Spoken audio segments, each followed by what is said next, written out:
मी आहे धनश्री आणि तुम्ही ऐकताय रेडिओ शुगर 90.8 FM. श्रोते हो, मध्यंतरी एक कोरोनाची बंदिश गाणाऱ्या व्यक्तीचा व्हिडिओ खूप व्हायरल झाला होता. आठवतंय?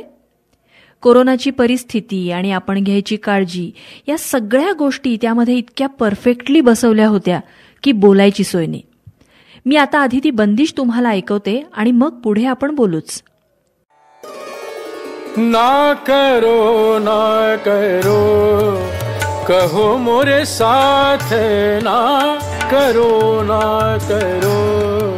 कहो मोरे साथ, न रहो साथ हम जोड़त हाथ, न रहो साथ हम जोड़त हाथ, न दिखाओ मुख सो नाक दांत, ना करो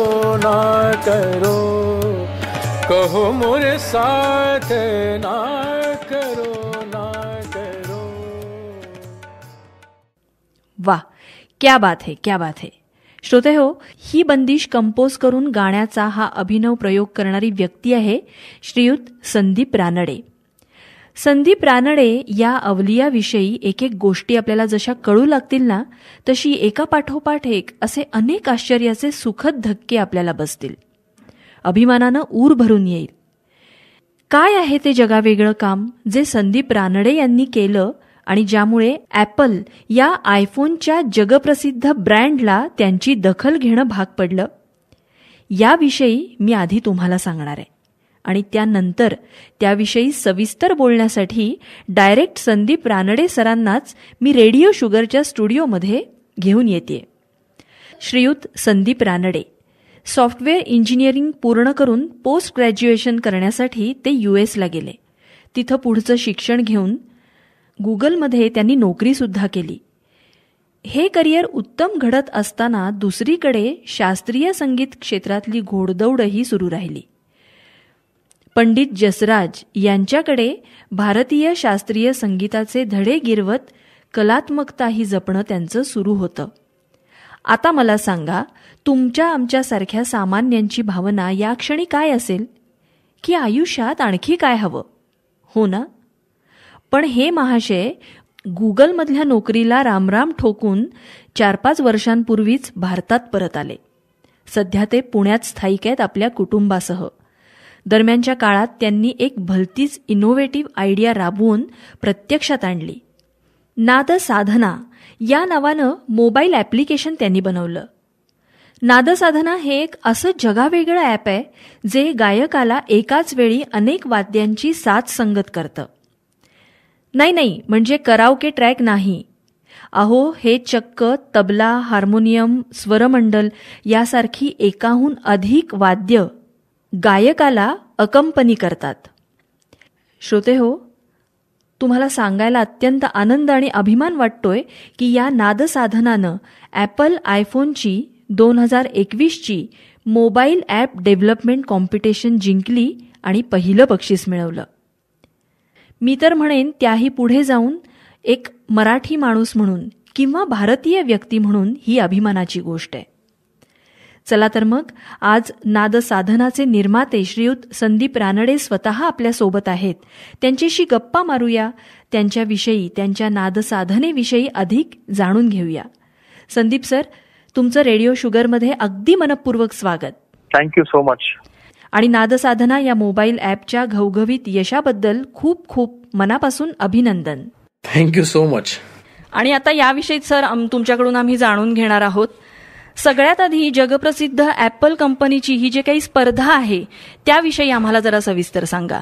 ऍक्च्युली स्पर्धा नाहीये. कसं होतं की दरवर्षी ॲपल त्यांच्या त्या वर्षामध्ये किंवा आतापर्यंत ॲप स्टोअरमध्ये जेवढी ॲप्स आहेत त्याच्यामधनं ते आपापलंच सिलेक्ट करतात की अशी काही ॲप्स आहेत का की ज्याच्यामध्ये काहीतरी नवीन आहे, काहीतरी इनोव्हेटिव्ह आहे, किंवा असं कधीच आतापर्यंत काही न केलेली गोष्ट अशी जर असेल तर ते स्वतःच हे अवॉर्ड देतात दरवर्षी. आणि बऱ्याच मिलियन ॲप्समधनं ते सिलेक्ट करतात एखादं 4-5-12 ॲप्स. आणि यावर्षी 6 ॲप्स आणि 6 गेम्स असे त्यांनी ॲपल डिझाईन अवॉर्ड दिलाय. त्याच्यापैकी एक आहे Naadsadhana for the category of innovation. खूपच छान. जरा आणखी विस्तृत सर मला ऐकायला आवडेल, कारण तुम्ही म्हणालात त्याप्रमाणे ही काही स्पर्धा नाहीये. ऍपल कंपनी स्वतः शोध घेते अशा पद्धतीची ऍप्लिकेशन्स काही आहेत का इनोव्हेटिव्ह? सर, मग हे जे नादसाधना ऍप्लिकेशन आपण बनवलं ऍपलसाठी, ज्याला जागतिक स्तरावर पहिलं बक्षीस आपण मिळवलं, तर या ऍप्लिकेशन विषयी आम्हाला जरा माहिती द्या. सो ऍप्लिकेशनची सुरुवात अशी झाली की जवळजवळ 3.5 वर्षांपूर्वी माझ्याकडे एक संगीत शिकणारी मुलगी होती. ती आली माझ्याकडे आणि ती म्हणाली की मी बरीच वर्ष इतर ठिकाणी शिकले आहे, 8-10 वर्ष, पण मला फ्रस्ट्रेशन येतं कारण माझी जितकी हवी तितकी प्रगती होत नाहीये, तर तुम्ही मला मदत कराल का? मी म्हणलं की ठीक आहे. आणि एक पहिल्या 5 मिनिटात लक्षात आलं की तिच्या स्वरांमध्ये मेजर फंडामेंटल प्रॉब्लेम्स होते, की जसं कोमल रिषभ तिला सापडेच ना, षड्ज आणि शुद्ध रिषभ याच्यामध्ये जेवढं अंतर आहे त्या अंतरामध्ये तिला काही दिसेच ना, तो कोमल रिषभ कुठे आहे. आणि 1 तास मेहनत केल्यानंतर ती त्या स्वराच्या जवळ यायला लागली आणि त्या पॉइंटला मला वाटलं की आता ठीक आहे, म्हणजे हा स्वर तिचा स्वच्छ होईल. ती 6 दिवस परत तिने आपापला रियाज केला आणि पुढच्या आठवड्यात जेव्हा मी भेटलो तेव्हा हे सगळं परत त्याच्यावरती पाणी फिरलं होतं. हे 2-3 आठवडे झाल्यानंतर मला जरा काळजी वाटायला लागली की हे म्हणलं काय चाललंय, असं नाही व्हायला पाहिजे आणि का होतंय असा मी विचार केला. तर मला असं लक्षात आलं की हा खूप एक्स्ट्रीम प्रॉब्लेम आहे, पण हा जगात वाढणारा प्रॉब्लेम आहे. आता आपण जर 50 वर्ष मागे गेलो, जेव्हा गुरुकुल पद्धत होती, तेव्हा स्वरस्थानं ही काही महिन्यामध्ये शिष्यांची इतकी छान बसायची मनात की परत आयुष्यभरात कधीही स्वराची चूक किंवा लयीची चूक कधीही व्हायची नाही. तर याचं कारण असं होतं की गुरु समोर तुम्ही बसून 8-10 तास शिकणार, गुरु तुमचे स्वर करेक्ट करतील, परफेक्ट स्वर तुम्हाला ऐकायला मिळतील, कानावर संस्कार होतील आणि ह्याच्यानंतर तुम्ही जेव्हा आपापला रियाज कराल 1-2 तास, त्याच्यानंतर परत दुसऱ्या दिवशी 8-10 तास तुम्हाला परत उत्तम संस्कार आहेत कानावर. आज कसं झालंय की 1 तास आठवड्यातनं जेमतेम शिकता येतं लोकांना आणि फॉर दॅट मॅटर मला सुद्धा जास्त शिकवणं 1 तासापेक्षा आठवड्याला खूप अवघड आहे पर स्टुडंट. तर त्यामुळे असं होतं की 1:6 रेशो होतो. 1 तास शिकतील आणि 6 तास रियाज करतील, जिथे 10 तास 8 तास शिकून 1-2 तास रियाज व्हायला पाहिजे आणि मुख्य कोर्स करेक्शन्स मिळत नाहीत. तर ह्याच्यासाठी म्हणून मी विचार केला की जर ती आपापला जेव्हा रियाज करते तेव्हा तिला कोणीतरी जर सांगितलं की थोडा स्वर कमी पडतोय, थोडा कमी पडतोय, बास परफेक्ट, किंवा थोडा चढला बास, हे जर सांगणारं ऍप जर असेल एखादं तर खूप सोयीचं होईल आणि तिला करेक्ट हॅबिट्स बिल्ड करायसाठी खूप मदत होईल याची. त्यामुळे मी ऍप स्टोअर वरती गेलो आणि I try to find applications की अशी काही आहेत का. आता शेकडो गिटार ट्युनर ऍप्स होती, पण व्होकल ट्युनिंगसाठी मला सॅटिस्फॅक्टरी असं एकही ऍप तेव्हा मिळालं नाही. तर म्हटलं की ठीक आहे, मग मीच करतो तयार हे. तर त्याच्यामध्ये रिसर्च सुरू केला. तर हा माझा कुठलाही तेव्हा एरिया ऑफ एक्सपर्टीज नव्हता. I was doing a lot of different things, पण डिजिटल सिग्नल प्रोसेसिंग म्हणा किंवा साऊंड सिंथसिस आहेत किंवा ह्या सब प्रकारचे अल्गोरिथम्स मी कधी तसं डीप शिकलो नव्हतो. अच्छा. तर मला लक्षात असं आलं की व्होकल ट्युनिंग हा फार अवघड विषय आहे, कारण ह्युमन व्हॉइस इतका कॉम्प्लेक्स आहे, त्याच्यामध्ये ओव्हरटोन्स आणि हार्मोनिक्स इतके कॉम्प्लेक्स आहेत की त्याला अॅनालाइज करणं की नेमकी कुठली नोट लावली, कुठला स्वर नेमका लावलाय, हे फार मुश्किल होतं करायला. आणि पहिले 2-3 माझे सोल्युशन्स जे होते ते चालले, पण त्याच्यामुळे माझी जी आयफोनची बॅटरी लाईफ होती जी 2 दिवस जायची ती माझी 20 मिनिटावर आली. तर म्हटलं की हे काही शक्य नाही दिसत आहे. मग अजून थोडा रिसर्च, अजून काही नवीन आयडियाज डेव्हलप केल्या आणि एक 7व्या-8व्या ट्राय नंतर साधारण मला असं लक्षात आलं की हे सोल्युशन इज नाऊ वर्किंग, की पटकन रिस्पॉन्स येतो, करेक्ट रिस्पॉन्स येतो आणि एक बॅटरी लाईफ वरती फार इम्पॅक्ट होत नाही. त्यामुळे असं ट्युनरचं एक ऍप मी टेस्ट ऍप तयार केलं आणि ते मी तिला पाठवलं, बेटा व्हर्जन, आणि तिचं 2 आठवड्यामध्ये 5% स्कोअरवरनं ती 80% आली. अरे वा. आणि स्टेबिलाइज झाली, कन्सिस्टंटली तिच्या 80% आणि किंवा जास्त असे स्कोअर यायला लागले पुढे, कारण the app literally rewired her brain. कारण तुम्हाला जेव्हा बायोफीडबॅक मिळतो अशा पद्धतीचा की स्वर कमी लागतोय, थोडा चढवा बास, किंवा थोडा चढतोय कमी बास, हे जेव्हा तुम्हाला सारखं दिसतं सेकंदाला 8-10 वेळेला, तेव्हा तुमच्या चुका कमी कमी होतात, तुमच्या हॅबिट्स बिल्ड होतात आणि तुमच्या ब्रेनमध्ये जे न्यूरल पाथवेज आहेत त्या स्वरांसाठी ते खूप स्ट्रॉंग होत जातात. तर this was the first version of the app. आणि मी म्हणलं की हिला उपयोग झालाय तर नक्कीच इतर लोकांना पण याचा उपयोग होईल, म्हणून मग मी ते पब्लिश केलं ऍप स्टोअर वरती. अच्छा अच्छा. एवढ्या तळमळीच्या गवय्यालाच गुरुशिवाय करत असलेल्या रियाजामधल्या अडचणी समजू शकतात श्रोतेहो. आणि त्या गवय्याच्या व्यक्तिमत्वाला जर तंत्रज्ञानाची जोड मिळाली तर असे चमत्कार घडतील नाही तर काय, हो ना? ऍप्लिकेशनचा पहिला टप्पा यशस्वीरित्या पूर्ण करून सामान्य रियाजाला गुरुकुल पद्धतीच्या काळातलं महत्त्व संदीप सरांनी प्राप्त करून दिलं. नादसाधनापर्यंत नेणारा त्यांचा पुढचा प्रवास आपण जाणून घेणार आहोतच. दरम्यान घेऊया एक मस्त म्युझिकल ब्रेक. ऐकूया संदीप सरांच्याच स्वरात नादसाधना या ऍपच्या सहाय्यानं गायलेलं हे गीत. भव भैरव भूतेश्वर, भव भैरव भूतेश्वर, भव भैरव भूतेश्वर, नीलकंठ नंदीश्वर, नीलकंठ नंदीश्वर, गंगाधर गौरीवर, गंगाधर गौरीवर, हर हर हर शिव शंकर, भव भैरव भूतेश्वर, भव भैरव. मी आहे धनश्री आणि तुम्ही ऐकताय रेडिओ शुगर 90.8 FM, जिंदगी स्वीट हो जाय. आपल्या सोबत आहेत नादसाधना या मोबाईल ऍप्लिकेशनचे निर्माते संदीप रानडे सर. त्याच्यानंतर जो दुसरा प्रॉब्लेम मला सॉल्व्ह, बरेच वर्ष इच्छा होती करायचा पण तो काही जमेना. आणि अँड्रॉइडवरती मी ट्राय केला होता आधी, जेव्हा मी गुगलमध्ये होतो तेव्हाही.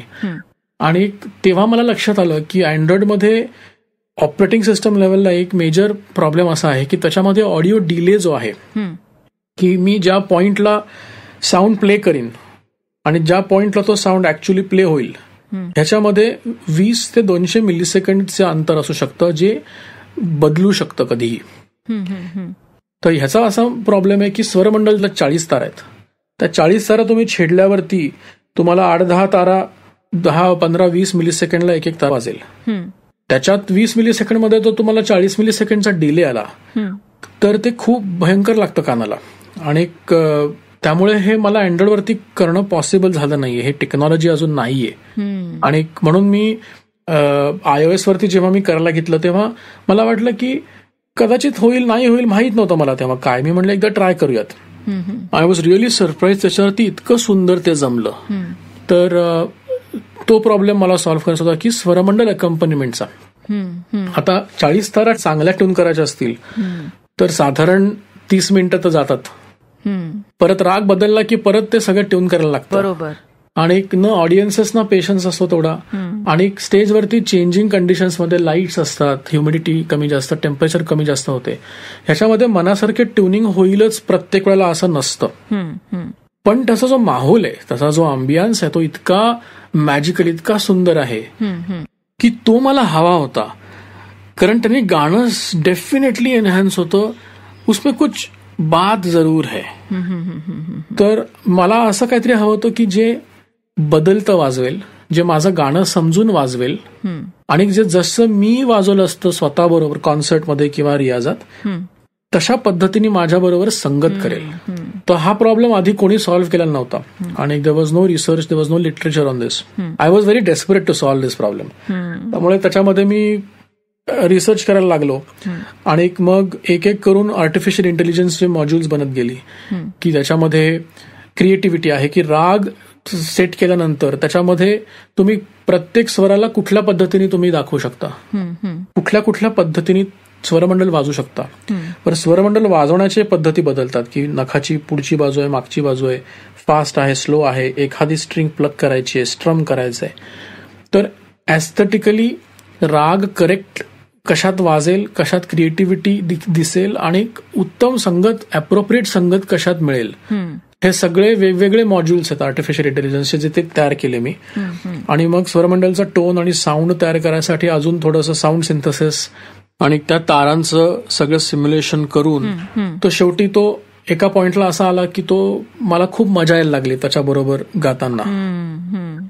सो हे 2 वर्जन झाल्यानंतर तबल्याकडे वळलो. कारण कसं आहे की तबला मशीनवरती तुम्ही जर गात असाल किंवा काही इतर ऍप्स आहेत की जे फिक्स्ड लूप्स वाजवतात, तर त्याच्याबरोबर गाऊन प्रॉब्लेम असा होतो की जर लाईव्ह तबला प्लेअर बरोबर जर तुम्ही बसलात गायला किंवा वाजवायला आणि त्यांनी जर काहीतरी वेगळं वाजवलं, आणि वाजवणारच, कारण that is the whole point की म्युझिकल डायलॉग व्हायला पाहिजे की मी काहीतरी गायलो त्याच्यावर रिस्पॉन्स म्हणून तबला म्हणा पेटी म्हणा काहीतरी त्यांनी त्यांची क्रिएटिव्हिटी त्यांची उपज दाखवली, त्याच्या बेसिसवरती मी काहीतरी इथे नवीन अजून केलं ऍज अ सवाल जवाब.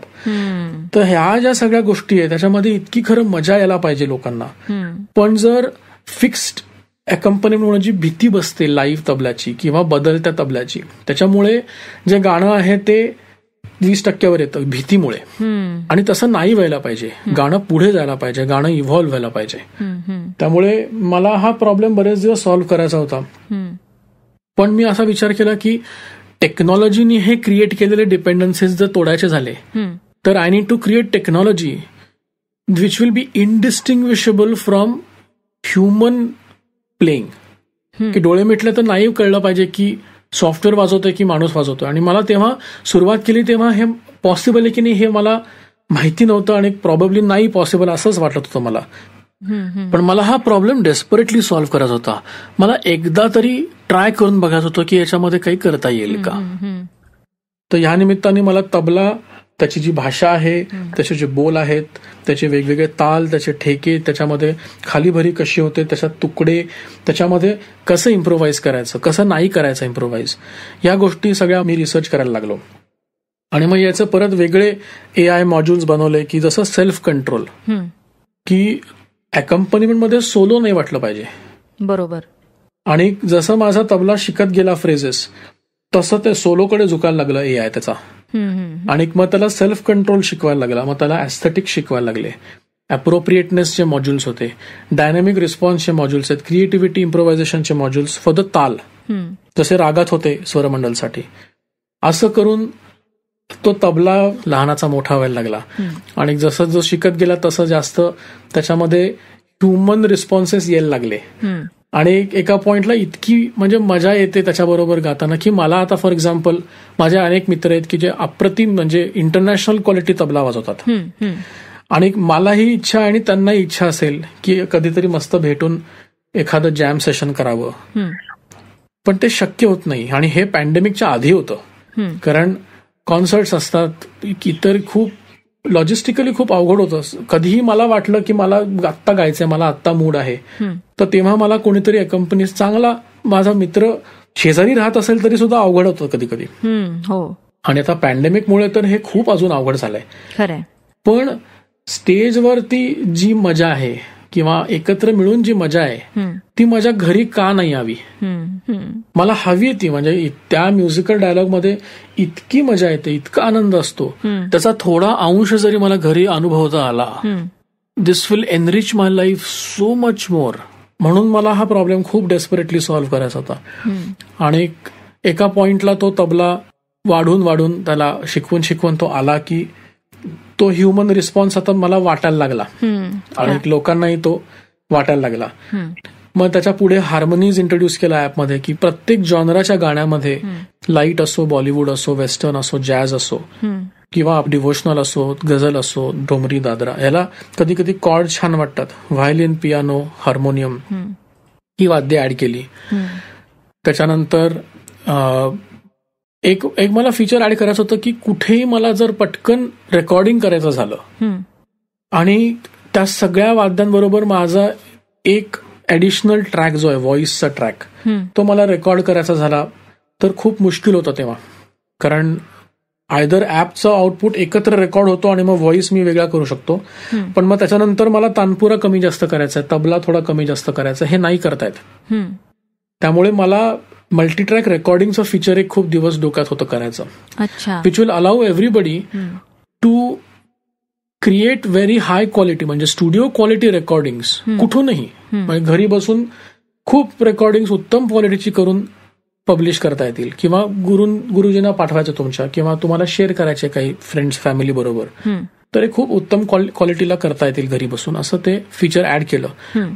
आपला जो पहिला लॉकडाऊन झाला होता मागच्या वर्षी, त्याच्या 2-3 दिवस आधी मला असं खूप डिप्रेशन वाटत होतं, कारण इतक्या बातम्या सगळ्या निगेटिव्ह होत्या, इतकं भयंकर चाललं होतं जगामध्ये.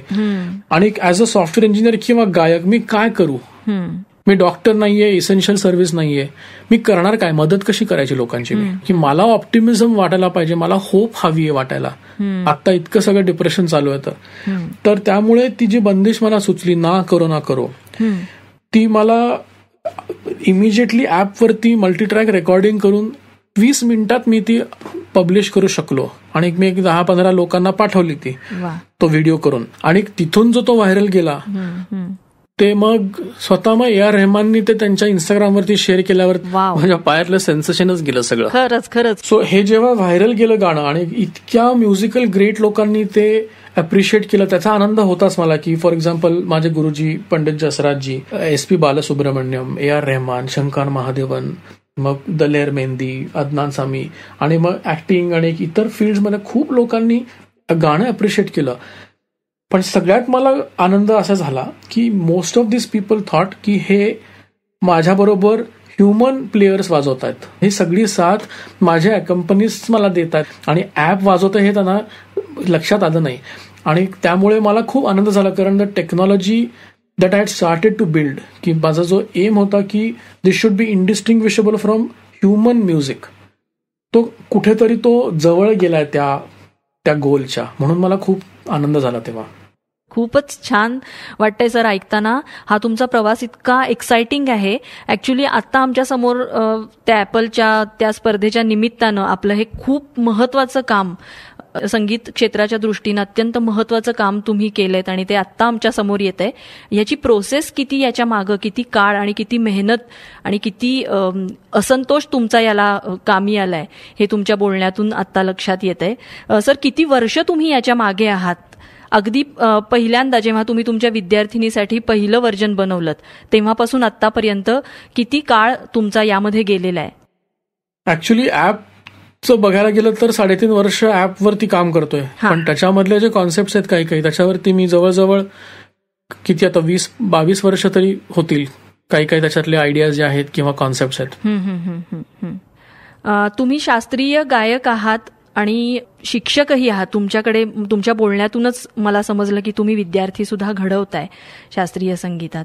होय. म्हणजे हेच मुख्य कारण आहे अशा प्रकारचा असंतोष निर्माण होण्यासाठी, की हे का नाही होत आहे, या सगळ्या गोष्टी का नाही हव्या तशा आपण करू शकत आहे, अशी जेव्हा तुमच्या मनात इच्छा निर्माण होत नाही तोपर्यंत तुम्ही नवं काही बनवू शकत नाही. त्याप्रमाणे तुम्ही इतरांना कुणाला सांगून हे बनवून घेऊ शकला नसतात जेवढं तुम्ही स्वतः सॉफ्टवेअर इंजिनियर असल्यामुळं इतक्या बारकाव्यानिशी याची वेगवेगळी व्हर्जन्स पुढची तुम्ही बनवलीत. खरं सांगायचं तर मी बरीच वर्ष वाट बघितली की इतर जी ऍप्स आहेत ती आता ते इव्हॉल्व्ह होतील, आता बदलतील, आता मला जे हवंय तर त्याच्यात येतील फीचर्स. पण तसं काही झालं नसल्यामुळे आणि हा प्रॉब्लेम समोर आल्यामुळे ते माझ्या हातून ते काम घडत गेलं प्रॉब्ली. तेच मी तुम्हाला विचारणारच होते की अँड्रॉइड साठी तुम्ही हे का नाही बनवलं, पण तुमच्या बोलण्यातूनच ते समजलं की तुम्हाला अँड्रॉइडमध्ये बनवताना अडचणी निर्माण झाल्या. टेक्नॉलॉजिकली बरेच प्रॉब्लेम्स आहेत आता की जे अँड्रॉइडवरती हे ऍप मी आणू शकत नाही. स्वरमंडल सारख्या स्ट्रेट फॉरवर्ड साऊंडसाठी सुद्धा त्याच्यामध्ये जो ऑडिओ डिले येतो त्याच्यामुळे होतं काय की ते असं तुटक वाजतं. तबला जो आहे तो अजून फास्ट त्याच्यात फ्रेजेस असतात, त्यामुळे ते अजून त्रासदायक होतं. आणि मुख्य म्हणजे असं आहे की गाणं ऐकून समजून त्याच्यावरती 10 वाद्यांवरती काय वाजवायचं हे रिस्पॉन्स कम्प्यूट करून तो बरोबर आहे, क्रिएटिव्ह आहे, सगळे फिल्टर करून तो वाजवून ऍक्च्युली वाजायला पाहिजे. आणि ह्या सगळ्यामध्ये जो कालावधी जातो तो जर अर्ध्या मिलीसेकंडच्या वर असेल तर तो कानाला त्रासदायक होतो, कारण तुमचा विचार थोडासा पुढे गेलेला असतो तोपर्यंत. तर त्यामुळे अँड्रॉइडवरती 20 ते 200 मिलीसेकंड जेव्हा लेटन्सीज असतात तेव्हा क्वार्टर ऑफ अ मिलीसेकंड तर इथे म्हणजे प्रश्नच येत नाही, पॉसिबलच नाही अनफॉर्च्युनेटली. सर, हे इतकं मोठं इनोव्हेशन आहे, तुम्ही जे सुरुवातीला सांगितलं गुरुकुल पद्धतीनं शिकतानाचे जे फायदे होते ते आता आपल्याला मिळू शकत नाही आहेत, पण तुमच्या या ऍप्लिकेशनमुळे तुम्ही जे ट्रिमेंडस रिझल्ट्स बघितलेत आणि त्यातून ते सिद्धच झालेलं आहे की हे खूप मोठं इनोव्हेशन आहे. आता मला तुमच्या एकूण प्रवासाविषयी, आपण या ॲपविषयी तर जाणून घेतलंच, पण एक भारतीय म्हणून मला तुमचा अभिमान आहेच आणि तो वाटावा यासाठी तुम्हीच खरं तर कारणीभूत आहात. त्यासाठी आपण आपल्या पुढच्या गप्पांमध्ये या गोष्टी आपण जाणून घेऊया तुमच्याकडून. पण त्याआधी एक छान म्युझिकल ब्रेक घेऊ आणि अर्थातच तुम्ही नाद साधना सोबत गायलेलं गीत ऐकू. गरज गरज आज मेघ घनन घनन छायोरी, गरज गरज आज मेघ घनन घनन छायोरी, दमक दमक चमके बिजुरी, कहते हैं ऋतुराज आयो, कहते हैं ऋतुराज आयो, कहते हैं ऋतुराज आयो री.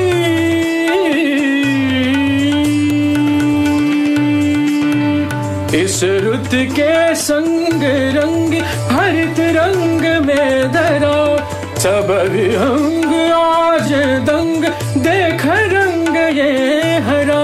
इस रुत में आज तू भी अंग अंग रंग ले, तार की झनकार छेड़ संग में मृदंग ले.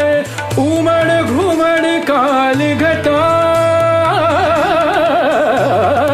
उमड़ घुमड़ काल घटा, रौद्र रूप धर धर के धरती को रोम रोम धड़के धड़के धड़के.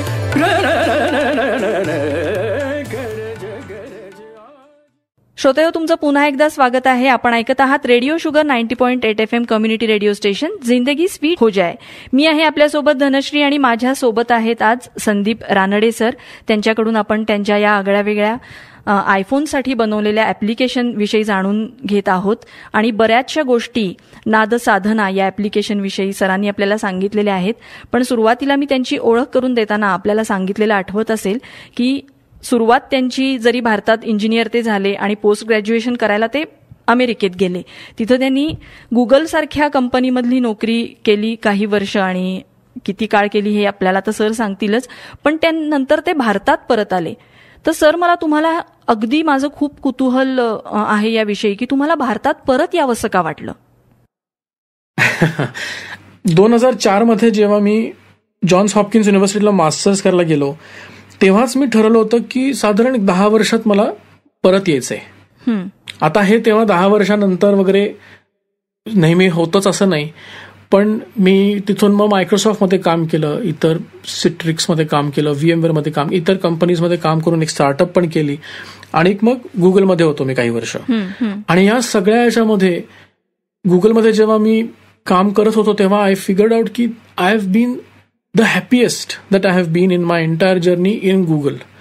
पण तरी सुद्धा मला असं काहीतरी वाटत होतं की मला काहीतरी असं करायचंय की जे गाण्यासाठी म्हणा किंवा लोकांना मदत होईल असं काहीतरी कुठेतरी मला करायची इच्छा तेव्हापासून होती. म्हणजे गुगलमध्ये मला जे काम होतं ते खूप इंटरेस्टिंग होतं, खूप चॅलेंजिंग होतं आणि त्याच्यातनं खूप शिकायला मला मिळत होतं आणि आनंद होत होता. पण तो प्रॉब्लेम जो होता तो I didn't really care about the problem itself. The solution was interesting but problem itself मला खूप त्याच्यात आस्था नव्हती. आणि परत येऊन काहीतरी करायचं असं मलाही वाटत होतं, माझ्या बायकोलाही वाटत होतं. आणि माझी बायको मेघना ती तेव्हा ऍपलमध्ये होती आणि मी गुगलमध्ये होतो. आणि आम्ही असं ठरवलं की आता 1-2 वर्षामध्ये आपण परत इंडियाला जाऊयात आणि इथे काहीतरी आपल्या लोकांसाठी, आपल्या देशासाठी काहीतरी करूयात, असं एक कुठेतरी मनात विचार होता. एक्झॅक्टली काय करायचं येऊन हे माहित नव्हतं, पण ते वी सेड की विल फिगर इट आउट. आणि मग परत मूव्ह झाल्यावरती एक कंपनी चालू केली, त्याचं नाव आहे एंडलेस एव्होल्युशन, ज्या हॅबिट्स सक्सेससाठी क्रिटिकल आहेत. पण त्याचा रियाज कसा करायचा, की फॉर एक्झाम्पल पॉईज आहे किंवा क्रिएटिव्हिटी ऑन डिमांड आहे किंवा मेकिंग द राईट डिसिजन्स किंवा टीम वर्क आहे किंवा बिईंग लव्ड, ह्या सगळ्या ज्या स्किल्स आहेत ह्याचा रियाज करता येतो का आणि तो कसा करायचा, ह्याच्यावरती आम्ही संशोधन केलं आणि त्याच्यामधनं आम्ही अल्गोरिथम्स तयार केल्या की ज्या लोकांना खूप फास्ट त्या हॅबिटमध्ये नेतात आणि this will make life much much better आणि मोर सक्सेसफुल फॉर एव्हरीबडी, असं त्याच्यामध्ये इंटेन्शन होतं. आणि इथे सॉफ्टवेअरच्या काही कंपनीज आहेत ज्यांच्यामध्ये आम्ही हे पायलट केला प्रोग्राम आणि त्याच्यातनं रिझल्ट खूप छान आले आणि अनएक्सपेक्टेडली छान रिझल्ट आले की interpersonal conflict basically went to zero.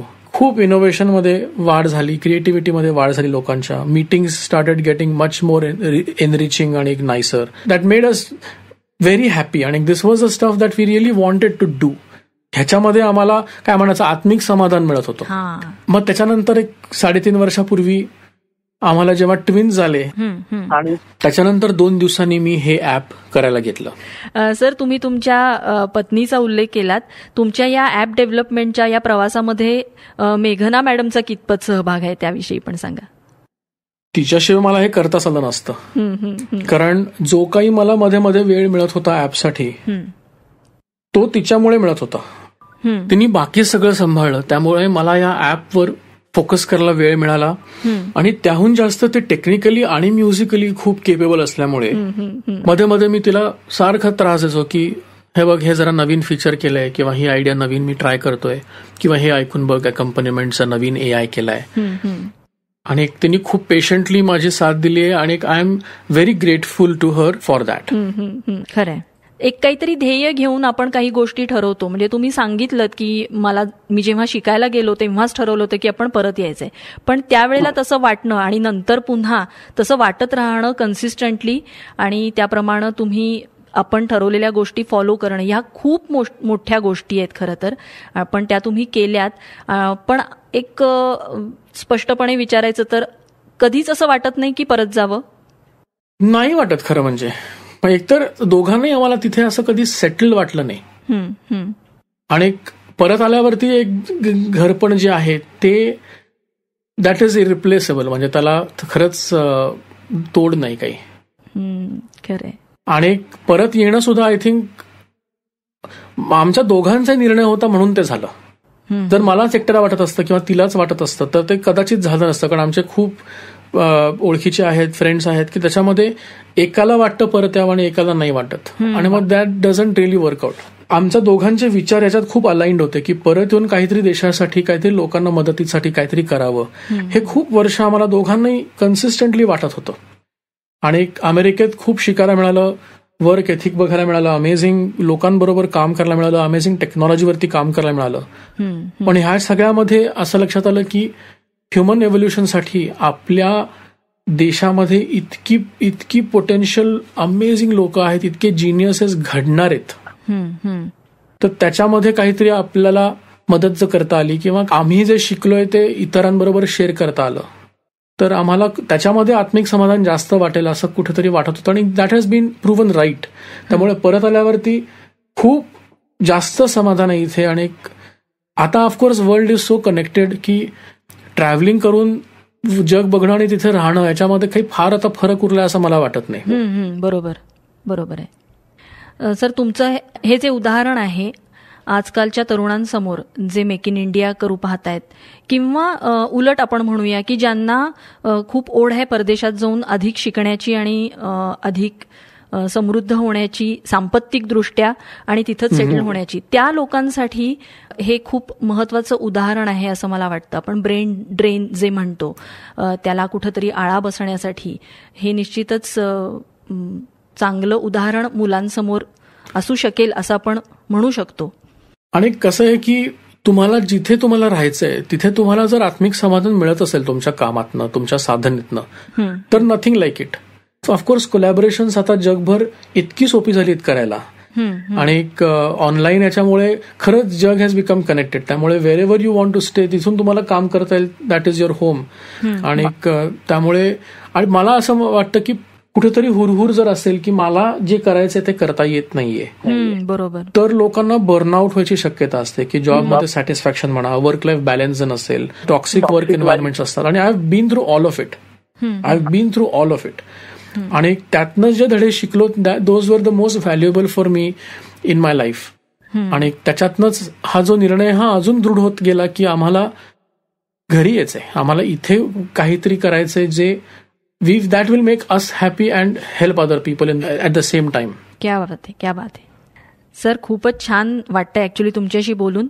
आता मी पहिल्यांदा तुम्हाला जे विचारलं होतं ती ऍपलची जी काही स्पर्धा नाही असं तुम्ही त्यावेळेला सांगितलं, तर त्याविषयी सांगा. कारण वेगवेगळ्या कारणांसाठी तुम्हाला तुमचं हे जे रेकग्निशन झालेलं आहे ते महत्वाचं आहे. ते काय काय आहे, कुठल्या कुठल्या आस्पेक्टमध्ये आपलं हे ऍप्लिकेशनचं इनोव्हेशन महत्वाचं आहे, हे जर आम्हाला सविस्तर सांगा सर. ऍक्च्युली 2 वर्षापूर्वी मी ऍपलचा जो डेव्हलपर कॉन्फरन्स असतो WWDC, world wide developer conference, तो साधारण जून महिन्यामध्ये दरवर्षी असतो. आणि 2 वर्षापूर्वी मी जाऊन तिथे इन पर्सन तो एक्सपिरियन्स करू शकलो. आणि तिथे मी खूप लोकांना भेटलो. ऍपलच्या इंटरनल लोकांशी मी टीम्सशी बोललो. त्याच्यातनं खूप इंटरेस्टिंग आयडियाज जनरेट झाल्या, खूप फीडबॅक छान मिळाला. पण सगळ्यात जी गंमत होती की ते त्यांचं जे ऍपल डिझाईन अवॉर्डची सेरेमनी असते त्याचा जो एक माहोल आहे तो खरंच म्हणजे ऑस्कर अवॉर्ड सारखा मला वाटला तेव्हा. आणि मी तेव्हा ऍप्स बघितली की कुठल्या ऍप्सना हे अवॉर्ड मिळत होतं आणि ती इतकी अप्रतिम ऍप्स होती, इतकी सुंदर डिझाईन होती. आणि त्याच्यामागे बरीच मॅनफोर्स असायची की मोठ्या मोठ्या टीम्स होत्या, डेडिकेटेड डिझाईन रिसोर्सेस होते. त्यामुळे मी कुठेतरी मनात हे केलं की दिस इज नॉट फॉर मी, कारण मी एकटा करतोय, मी डिझायनर नाहीये आणि त्यामुळे डिझाईन अवॉर्ड कसं मला मिळेल. त्यामुळे मी ते विसरून गेलो सॉर्ट ऑफ, आणि मी माझं काम करत राहिलो. आणि कोणालाच माहित नसतं हे, जेव्हा अनाऊन्स होतं अवॉर्ड तेव्हा ज्यांना मिळतं त्यांना सुद्धा माहित नसतं मिळेपर्यंत की त्यांना अवॉर्ड मिळालाय. ह्या वर्षी जेव्हा नादसाधनाला मिळालं तेव्हा मला मल्टिपल लेवल्सवरती खूप आनंद असा झाला की एकतर मला कधीही वाटलं नव्हतं की मला मिळेल हे, आणि this is the biggest award in this space. त्यामुळे ऍक्टर नसून ऑस्कर मिळाल्याचा एक कुठेतरी मला अनबिलिव्हेबल जो एक फील असतो की हे शक्य कसं आहे, एम आय ड्रीमिंग, हा एक कुठेतरी मला फील आला पहिले बरेच दिवस. पण त्याच्यापेक्षा जी महत्वाची गोष्ट नंतर मला लक्षात आली की हे ऍपलचं डिझाईन अवॉर्ड आहे, त्याच्यामध्ये this is the only the second time that an Indian is getting an award. वा. आणि it is only the first time that this award is being given to a app which is about Indian music and culture. त्यामुळे आपल्या संस्कृतीसाठी, आपल्या संगीतासाठी हे इतकी मोठी गोष्ट आहे की इंटरनॅशनल स्केलवरती ऍपल सारख्या कंपन्यांनी हे रेकॉग्नाइज करणं अगदी बरोबर, फेल्ट रिअली गुड. म्हणजे खूप खूप आनंद झाला. बघितलं ना श्रोते हो, मी तुम्हाला सुरुवातीलाच म्हटलं होतं की अनेक आश्चर्याचे धक्के आपल्याला पुढे हळूहळू बसणार आहेत. त्याप्रमाणे तुमच्या आता लक्षात आलं असेल की हे जे नादसाधना ऍप्लिकेशन आहे आयफोनसाठी बनवलेलं रानडे सरांनी, हे किती महत्वाचं आहे वेगवेगळ्या आघाड्यांवरती, हे आता आपल्या लक्षात आलंच असेल. आणि त्यामुळेच आज सर तुमचे शब्द आमच्यासाठी किती महत्वाचे आहेत हे सुद्धा श्रोत्यांच्या लक्षात आलं असेल. कारण आमचा रेडिओ शुगर हा जो कम्युनिटी रेडिओ स्टेशन आहे हा कासेगाव एज्युकेशन सोसायटीच्या वतीनं Rajaram Bapu institute of technology चालवते. इथं इंजिनिअरिंगची मुलं शिकतात आणि ही मुलं जेव्हा तुमचा हा इंटरव्ह्यू ऐकतील तेव्हा निश्चितच त्यांच्यासाठी हा खूप महत्वाचा ठेवा असेल अशी मला अगदी खात्री आहे. आणि छान वाटलं तुमच्याशी आज बोलून. मलाही खूप आनंद झाला आणि थँक्यू सो मच की मला तुम्ही माझं एवढं सगळं ऐकून घेतलं इतक्या वेळ. कारण हा मला खूप जवळचा विषय आहे, पण तो तुम्ही इतक्या डिटेल्ड आणि इतके छान प्रश्न विचारलेत, मला खूप आनंद झाला. Thank you so much sir. नाही, आणि हे खूप माझ्यासाठी आणि रेडिओसाठी महत्वाचं आहे. इतका महत्वाचा माणूस, इतकी महत्वाची व्यक्ती आज रेडिओ शुगरसाठी आपलं मनोगत व्यक्त करते. खूप धन्यवाद पुन्हा एकदा सगळ्या टीमच्या वतीनं आणि श्रोत्यांच्या वतीनं. Thank you so much. Thank you so much. देशासाठी आणि समाजासाठी वेगळं काहीतरी करण्याची तळमळ असणाऱ्या प्रत्येक भारतीय तरुणासाठी प्रेरणादायी असा हा प्रवास श्रीयुत संदीप रानडे यांचा आपण जाणून घेतलात रेडिओ शुगर 90.8 FM वर. मी आहे आपल्यासोबत धनश्री. तुम्ही ऐकत आहात रेडिओ शुगर 90.8 FM. जिंदगी स्वीट हो जाए.